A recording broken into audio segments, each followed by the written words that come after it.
मध्य प्रदेश विधानसभा में UCC bill पारित हो गया। यूसीसी लागू करने वाला देश का चौथा राज्य मध्य प्रदेश बन गया है।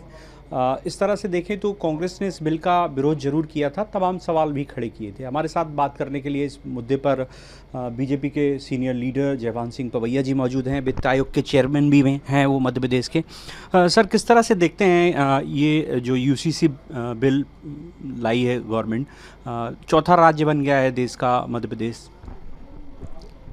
देखिए, बहुत ऐतिहासिक फैसला है और समान नागरिक संहिता विधेयक को जो कानून के रूप में विधानसभा ने शक्ल दी है, मैं इसके लिए मध्य प्रदेश के मुख्यमंत्री डॉक्टर मोहन यादव जी को बहुत बधाई देता हूं, उनकी इच्छा शक्ति को, और जिन विधायकों ने समर्थन किया है। प्रचंड बहुमत से जो विधेयक पारित हुआ है, ये मील का पत्थर साबित होगा।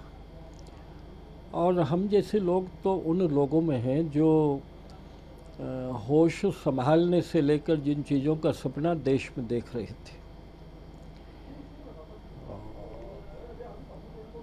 मेरा इतना ही कहना है कि किसी भी प्रजातांत्रिक देश में, किसी भी लोकतंत्र में नागरिकों के लिए दोहरा कानून लागू नहीं किया जा सकता है। नागरिक नागरिक होता है, और इसलिए जब हम कहते हैं कि हम सब भारत माता के संतान हैं,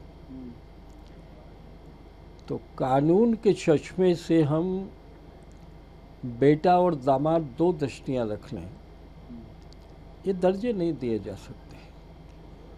हम भारत के नागरिक हैं और भारत के नागरिक पर भारत का कानून एक प्रकार का ही लागू होना चाहिए। ये इस तरह की जो दोहरी व्यवस्थाएं देश में बनी रही हैं, ये पृथकतावाद को जन्म देती है। इससे एक इस तरह का समूह उपजता है जो देश की मुख्य धारा में अपने को मिला ही नहीं सकता है,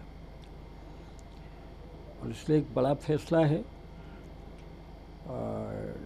बाबा साहब अम्बेडकर जी ने तो संविधान बनाते समय ही अपनी इच्छा व्यक्त कर दी थी कि भारत में समान नागरिक संहिता होनी चाहिए भविष्य में। और भारत के उच्चतम न्यायालय ने भी इस तरह की कई बार अपनी मंशा जाहिर की थी कि अब वो समय आ गया है जब सबके लिए समान नागरिक संहिता होनी चाहिए।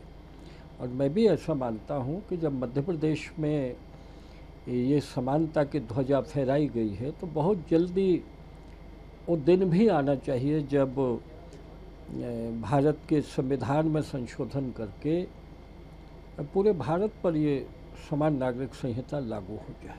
जी, हम देख रहे थे कि सदन में कांग्रेस के कुछ विधायक थे, उन्होंने बड़ी आपत्ति जाहिर की, तमाम सारे आरोप लगाए। इसे जो अल्पसंख्यक वर्ग को लेकर उन्होंने कहा कि ये अल्पसंख्यकों के खिलाफ है, इस तरह की बातें भी हुई, तमाम चर्चाएं हुई, तमाम एलिगेशन लगाते रहे।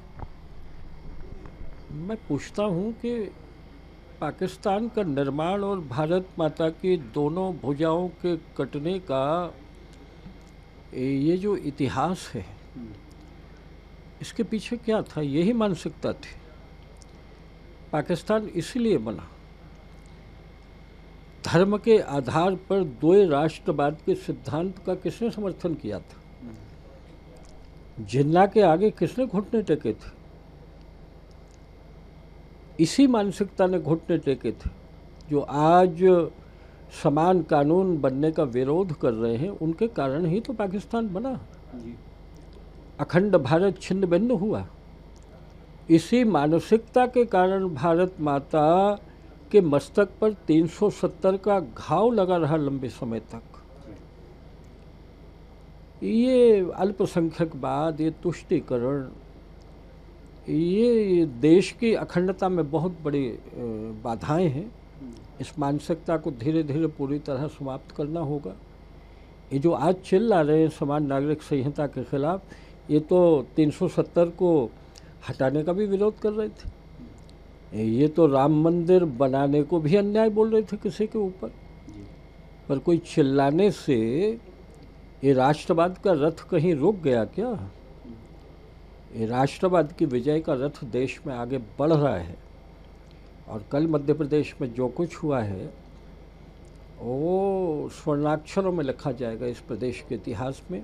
एक बड़ा फैसला मध्य प्रदेश की विधानसभा ने लिया है। तो ये थे हमारे साथ बीजेपी के वरिष्ठ नेता जयवंत सिंह पवैया जी, वित्त आयोग के चेयरमैन भी हैं, जिन्होंने अपनी बात रखी। उन्होंने मध्य प्रदेश के मुख्यमंत्री डॉक्टर मोहन यादव की तारीफ़ की और कांग्रेस पर भी निशाना साधा। उन्होंने कांग्रेस की मानसिकता पर सवाल खड़े किए हैं। कैमरा पर्सन मनोज के साथ BSTV डिजिटल के लिए ग्वालियर से मैं प्रहलाद सेन।